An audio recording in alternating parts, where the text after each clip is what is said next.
Il fera mieux que Joseph Kabila? Il consolidera ce que Joseph Kabila a fait de très bien, parce que si ce pays existe encore dans les frontières héritées de la colonisation, on le doit à quelqu'un, c'est Joseph Kabila. Si nous sommes en sécurité sur la quasi-totalité des 149 territoires du pays, nous le devons bien à quelqu'un, c'est à Joseph Kabila. Si nous avons aujourd'hui la 10e armée d'Afrique après que l'on ait de manière tout à fait, délibérée, essayer de nous empêcher d'avoir une armée et que nous disposons aujourd'hui de la 10e armée en termes de force de projection et d'équipement en Afrique, c'est à Joseph Kabila que nous le devons. Si des chantiers ont commencé, des routes relient aujourd'hui la plupart des provinces, c'est à Joseph Kabila. Mais ce n'est pas encore le paradis, il faut consolider. Un cadre de ce parti se lance dans une bruyante campagne médiatique de remise en cause de l'initiative présidentielle pour des motifs assez peu rationnels. Le PPS, qui tire sa légitimité de sa proximité biologique avec le président de ce parti, c'est la seule qualité que nous connaissions, n'est pas président de ce parti, n'en est pas secrétaire général, c'est simplement un proche parent,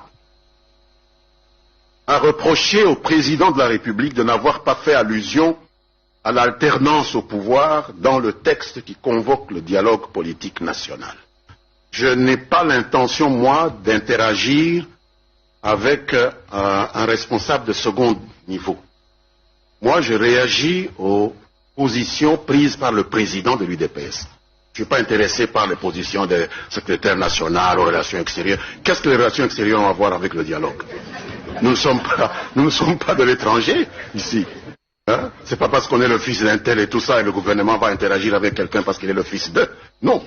Non. Alors ne me parlez pas des commentaires de jeunes gens qui veulent encore naître en politique pour qu'on les connaisse. Hein, voilà, ce sont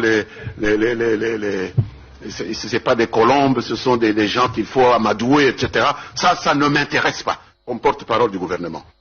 Et les relations extérieures ne sont pas, sincèrement, du domaine du dialogue. Est-ce vrai? Vous avez côtoyé Joseph Kabila. Vous pensez que la personne de Joseph Kabila peut aujourd'hui se constituer en rebelle contre celui avec qui ils ont échangé, je vais dire, les signataires pour dire la remise et reprise à la tête de ces pays? Pendant toutes les années que nous avons faites avec lui, à ses côtés, dans un gouvernement dont il était le principal responsable, nous avons été bercés